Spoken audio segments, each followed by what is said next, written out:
Adam Rain, 16-year-old, committed suicide earlier this year. These teens are committing suicide after falling in love or finding a friend or a psychosis. How can it be that a child or a teenager can disclose to a chatbot, I'm thinking about committing suicide, and the number 988 doesn't persistently show on the screen? People lose themselves in the worlds created by these chatbots. There's a certain slice of kids who cannot differentiate from reality and from a piece of software. Hi, it's Corey Kareen. Welcome back to The Intersect. In today's episode, I talk with Alvaro Bedoya, a former FTC commissioner under President Biden who was recently ousted by Trump. Alvaro has years of experience in technology regulation. He's been a very strong voice warning about the dangers of chatbots. A major story that has captured significant attention over the past month is Adam Rain, who died by suicide after sharing his struggles with ChatGPT, which allegedly encouraged him to end his life. What will it take to keep ourselves and our children safe? I put that question directly to someone who's been sounding the alarm from inside the system. Let's get into it. Alvaro Bedoya. That's me. Welcome to The Intersect. Thank you for having me. Former FTC commissioner under Biden, 2022, fired illegally under Trump. We would say he illegally tried to fire us. He illegally tried to fire you. So we stayed commissioners in our view until I resigned in June. June, okay. But you yourself have been very outspoken about chatbots and the dangers, tried to work on some things in the what seemed like early days. Right. So would really love to hear about what brought you to this focus on tech regulation and chatbots. And now you're out there on X saying these things are really dangerous, guys. Yes, sure. So I think probably the place to start is what happened when I came into the FTC. And this was before the last 2 to 3 years when chatbots started becoming a thing. So this was 2021, 2022. I had been really worried about what was happening to teen mental health on now traditional social media. And I remember someone had mentioned to me that the social media companies were hiring all these psychologists. So I asked a law clerk to figure out how many they had. And I said, why don't you look at LinkedIn? And I said, go find out how many psychologists these social media companies have on staff. So she goes and comes back the next day and she says, well, Alvaro, I can't. And I said, why? And she said, there's too many. Too many to count. So, really? There's too many psychologists to count? And she said, yeah. She said, maybe what I could do is find you the number of PhD psychologists at these social media companies. And I said, yeah, why don't you go do that? And she came back and she said, Alvaro, from what I can tell, there's like 180 or 190 PhD psychologists and brain scientists at the tech companies. Collectively or? Collectively. Yeah. But then she said, and there's one company that from everything I can tell has 150 PhD psychologists and brain scientists on board. And that was Meta. So I said, what the hell are they doing? What are they doing? And so she did something else that was really smart. She started looking at the job boards to see what they were hiring these folks for. Most of them were aimed at making the UIs more sticky, so to speak. And so that conversation I took to our then chair, Lena Khan, and I said, this is a problem, that these folks have dozens, if not more than 100 psychologists, and we have zero. Yeah. And so she greenlit pretty practical plan to just build a small behavioral team. And that was one of the last things we did before Trump illegally tried to fire us. So we had a specialist in human-computer interaction, a technologist, we had a psychologist, and we had a pediatrician who were helping us evaluate all these claims. And so my interest in chatbots came from conversations I had with that group. And okay, so this is 2022 that you're starting this. Yeah. You know, you go to Lena Khan and you say, hey, looks like this is, they've got all these scientists working on addiction maybe. And so we've got to build something here that's looking at this in the same way. Was that the idea, to try to sort of match the kind of innovation and like sort of understanding how these technologies hook you, I would say? Yes. And here's the thing.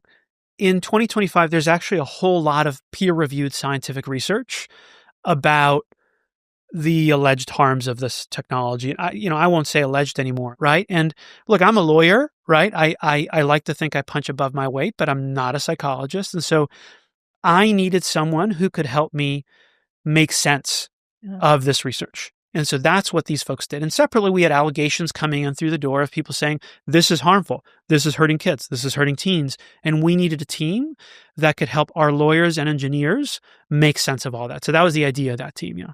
I see. Okay. And I recall you were involved in some of the my AI with Snapchat was doing some work there around early chatbot. So I can't talk too much about that because of confidentiality. But yes, we did make that referral over to the Department of Justice. Okay. So you're of a group of people, insiders, that believe that in some way tech needs real regulation. It's not, and that this sort of rhetoric around it's brand new and we don't know, and that is just that's bullshit. That's bullshit. Clearly bullshit. Yes. But then what? Okay, you are no longer in position, right? Yes, correct. Right? I can speak freely other than the confidential stuff. Yeah. But what needs to happen there? And is there even a way to regulate things like chatbots being built by private companies that, yes, this tech is not new. However, the way it's manifesting, I mean, every 6 months, there's some new development it's a whack-a-mole situation. Yeah. So how do you propose? Yeah. So let me tell you that at first I was a guy who came from the world of like, we need common sense rules and processes in place and internal teams to measure this stuff and check it. And I am now in the world where you need bright line rules to check this stuff. And anyone who comes to me and says, Alvaro, it's complicated, it's not complicated. This idea that we can't have bright line rules doesn't make sense. Why? Because they're there. So how can it be that a child or a teenager can disclose to a chatbot, I'm thinking about committing suicide, and the number 988 doesn't persistently show on the screen for the remainder of the conversation, right? How can it be that there is not a persistent reminder for every child and teenager that this is not real? This is not a real person. This is a for-profit piece of software. How can it be that teenagers can get dinged and woken up at the middle of the night by requests, not just from chatbots, but also social media, when of all of the alleged harms of social media, going back to traditional social media, a huge part of it is just sleep deprivation. A huge part of it is just that the adolescent brain just needs a certain number of hours to develop appropriately. So I think we need bright line rules. And by this stage, we've seen that the processes internally have continuously failed. Adam Rain, 16-year-old, committed suicide earlier this year. This is happening. This isn't a singular case. These teens are committing suicide after falling in love or finding a friend or going down a sort of, a psychosis. What should Congress be doing about this? What can they do? Yeah. So first of all, this is a horror. It's not the first case where it's been alleged that the chatbot basically led a teenager down this kind of path that ended in suicide. There's a couple things I would do. Number one, I would ban access to these chatbots for kids at least through age 14.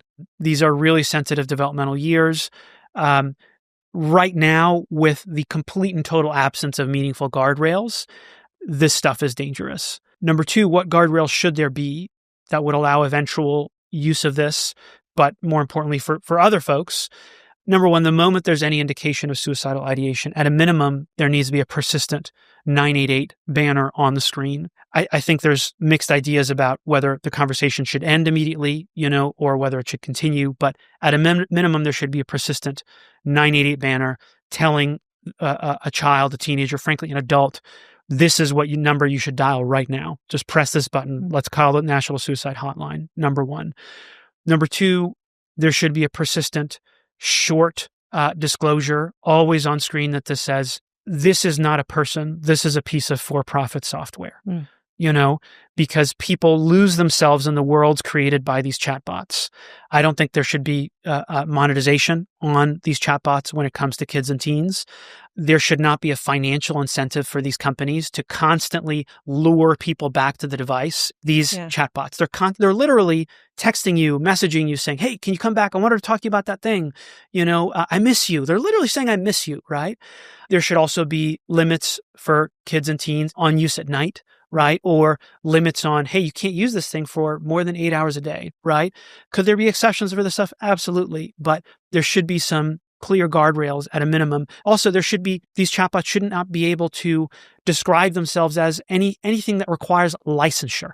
If you look at some of these stock chatbots, like a Character AI, for example, you will see therapist bot. And I think, frankly, I'm surprised that there hasn't been a lawsuit by a state attorney general or a federal law enforcer to shut that stuff down. So those are baseline things. I do think there needs to be law enforcement action taken that I frankly think is low-hanging fruit for some of the ways these things describe themselves. Are we in any position to regulate these companies to the bright lines you're talking about? There was a dinner last week with tech execs sitting with, Trump. I'm not sure they were working on a way to regulate AI in that dinner. Yeah.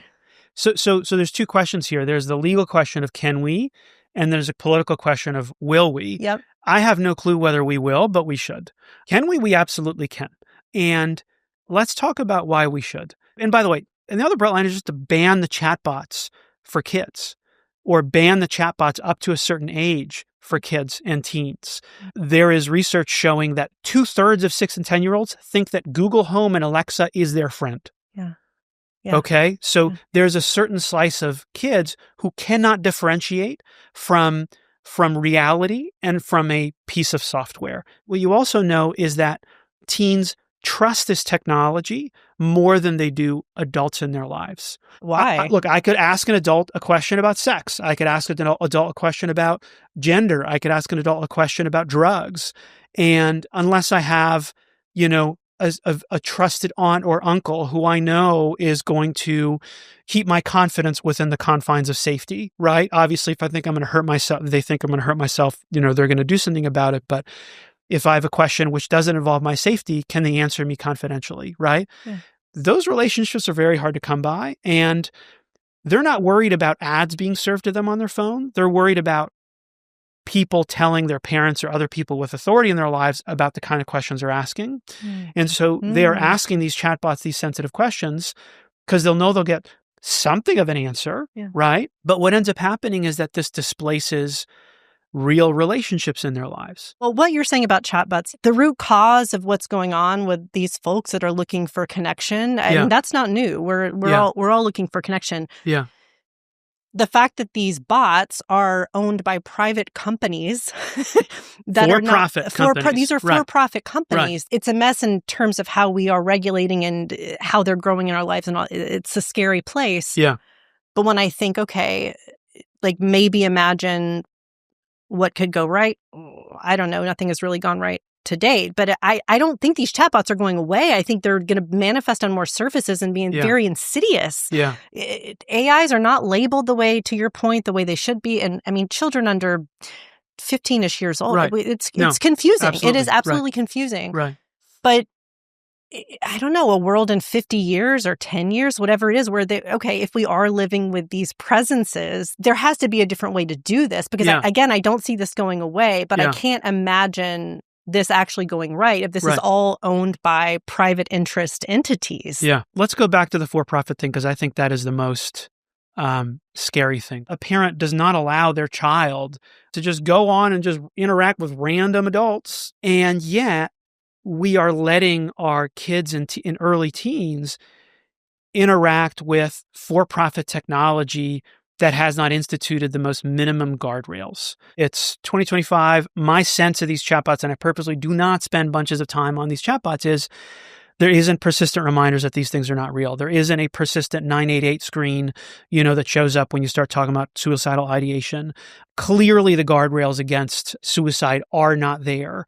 Clearly, there aren't limits on time use. Clearly, there isn't a ban on certain ages using it. So we are so not even close to where we could be in terms of guardrails that I think right now the right move is to ban it. To ban chatbots. To ban use of chatbots for kids and early teens until these guardrails are in place. Could I see a chatbot that is deliberately designed to provide kids, confidential health information that everyone understands is just a tool? Right? Hey, I want to know about this STD. Can you please tell me about it? Hey, I see X and Y and Z in a context where medical professionals are involved. Absolutely. But this idea that we should just have for-profit entities randomly building for-profit software that our kids spend hours with interacting with does not compute for me. And so if that seems harsh, here is my concern. I mean, let's talk about Meta, okay? And I'm going to purely talk about public information. Everyone agrees that we got social media wrong for our kids and for teens that grew up with it. Everyone acknowledges that. The American public, bipartisan groups of people in Congress have been completely pissed at Mark Zuckerberg for how he managed the company and what he allowed to happen on it, both in terms of addicting kids, both in terms of the election, et cetera. That in 2025, you have internal memos at Meta, public memos at Meta, published by the media, talking about how it is an acceptable response for a early teen to ask a chatbot, hey, what do you think of my naked body? And the chatbot to respond with these bizarre sexualized answers, literally for this to be spelled out in black and white. That is completely bananas. What this tells me is this company has not learned from any lesson whatsoever. Whatever internal procedures are in place are completely broken, and that it's just a joke.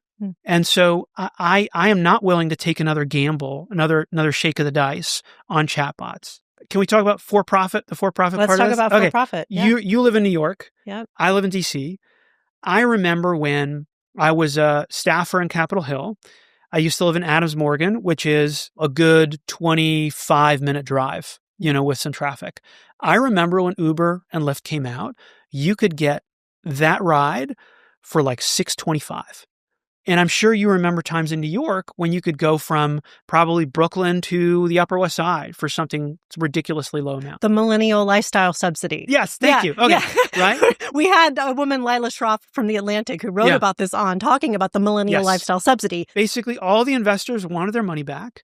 And so after all the taxi drivers went out of business, right, after competition died, after you've captured this population with basically a duopoly, then you jack up the prices on the users, then you drive down the wages for the drivers. And what you're left is a really shitty substitute for taxis. And so why am I talking about this for chatbots? We are in the millennial subsidy phase of chatbots. These things burn through an extraordinary amount of compute. These are large language models that are extremely computationally expensive, that obviously do not cost $15 or $20 a month or whatever it is character AI and replica cost, for heavy users right now. So what happens? You've got, I'm sure private equity is involved with some of these companies. At some point, those bills are going to come due. And what's going to happen? More ads, degraded experience, and more prompts for these people to buy things. And I'll share with you another thing that comes up in the literature. And this is a tragic theme, but a whole lot of people say, this was the first place I experienced unconditional love. Whoa. You can control F unconditional. It's like problematic for many reasons. Yes, right? Yeah. And what people do not understand is that there is a condition, and the condition is money. And so what's going to happen? Except for money. Exactly. Except for money. When these bills come due. Look, there are veins in the literature where it turns out that during COVID, these things are actually kind of useful, right? I'm stuck in an apartment. I'm not married. I don't have a partner. I'm stuck in an apartment. I can have a conversation with this chatbot, right? There are some users who say, yeah, look, I'm not great in social situations, right? Or I'm having this fight with my wife. I'm having this fight with my husband. Can you help me walk through this conversation? So I'm not saying these things are useless. What I am saying is that should you unleash these for-profit Wild West algorithms on the youth of this country in the most sensitive parts of their adolescence? Absolutely not. And anyone who comes to you and says otherwise is completely bananas. And I want to know who is paying them, who is paying their think tank, how much money they're making, and why they think that despite having lived from the year 2015 to 2025. I mean, I think the answer is just money, but we can't solve that. We can't solve that. The capitalism here.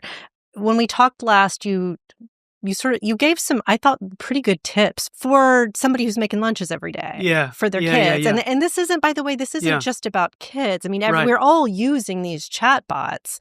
What do you think about it when you think about your family, and how are you helping to regulate? Yeah. So like advice for parents, advice for people. Advice for parents. So first of all, I struggle with this. I'm not, just because I know what the right answer is. Like a lot of people, I know I shouldn't eat cheeseburgers, a lot, but first of all, this, like kids don't learn from what you say, they learn from what you do.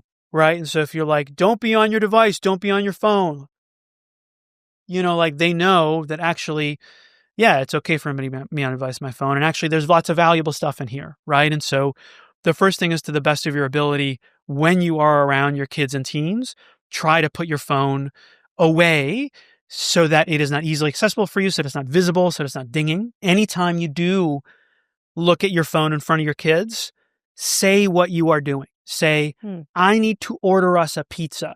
Hey, your mom is sending me a text message. I need to see what she's saying, right?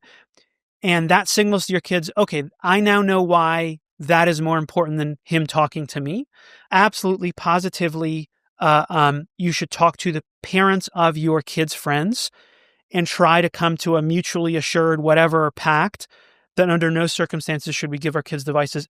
Try as long as possible, but you really want to get past the 11, 12, 13, ideally 14 ages, and try to only surrender at age 15 or 16, right? I acknowledge this is extremely hard. I do not have kids that age at home, in my home, it's a but hard age. What everyone says is that it's a network effect, right? That's right. So when your kids' friends have it, it's extremely hard, and it's kind of mean for you not to let your kid have it, right? And so it sounds like you know about this. You should talk about it. Yeah, well, it's more, I've had my own experiences with that. I have 2 grown daughters now, but, I think about, the Jonathan Haidts of the world, which, God bless the movement to do something about something, because it's not working. It's so important to fit in. It's so important to feel accepted. It's so important. You want to know what people are doing and talking about it. Your friend, you got a friend group. Right. And it's like, if the friend group is only communicating through iMessage, then it's like, well, shit, does him an iPad? You got to get him an iPad. Right. You don't want to alienate, in my view, is you don't want to alienate kids or just anybody, quite frankly. You want to be connected. So the idea of connecting with other parents about what they're doing, because it ultimately these are norms that we all kind of have to work as a community on, because, or you tell me, should we rely on the regulation that's going to not happen or happen? Yeah, I mean, look, what I think we need to reject is this move that the tech sector makes. And I've been doing this in some form or another for 16 years now, right? Like tech oversight, regulation, research. And the biggest con is when the tech sector says, when Meta or any of these companies say, oh yeah, we support, education. We support education, and we also support legislation to put some guardrails up. And what this is really about, what the first part of that about is, we want all of the burden to be on the parent. We're going to make our stuff as addictive as humanly possible. We are literally going to hire the best minds from the psychology and neuroscience departments of the United States to make our platforms as sticky and as addictive as possible. And we are literally going to study that, and we're just going to do that. And then it's on you, dear parent, to try to deal with it, right? And so we have to, yes, as of necessity, parents need to act, right? Because these executives sure as hell are not taking care of it. But we need to reject this push from Silicon Valley. We need to teach parents how to use this tool. And then the second thing is, the other thing Silicon Valley likes to do is say, we support comprehensive privacy reform, or we support, legislative reforms to put guardrails up. And what they know is they will lobby to death any proposal that has any teeth whatsoever. Anything that comes out the door will be so milquetoast that they will not be hurt, but also will be sufficiently complex so that only their armies of lawyers and lobbyists will be able to comply, and not the small entrant. And so what this also is a cue to kill state legislation that sometimes makes it through the labyrinth of the legislative process, because they're really good at killing stuff in Washington, D.C. They're not as good sometimes in the state capitals. Why? Because you've got legislators who aren't full-time legislators. Sometimes it's a bad thing. Sometimes it's a good thing, because they're not dependent on those lobbyist dollars and those lobbyist donations to their campaigns. And so if you're saying, we're waiting for federal legislation. It's a way of trying to kill the state legislator who actually makes some progress. Alvaro, thank you for that. Thank you for this conversation. Alvaro's the former FTC commissioner and is now working on some new venture. And we're excited to talk to you about what that looks like a year from now, perhaps. Thank you. Yeah. Okay. The upshot here for me is that chatbots aren't going away. And as parents, citizens, and users, we all have a stake in how this plays out. OpenAI announced the upcoming rollout of new parental controls, allowing parents to link their kids' accounts to theirs. Parents can be notified if their children express distress and have more control over how ChatGPT responds to their kids. But these safeguard protections are vague and without real policy changes. Alvaro makes the case for stronger rules, which can only get you so far. In the meantime, prioritizing safety should be every stakeholder's focus. Okay, that's it for this week. Thanks for listening. And if you like what you heard, please follow the show wherever you're getting it right now. And I'll see you next time here on The Intersect.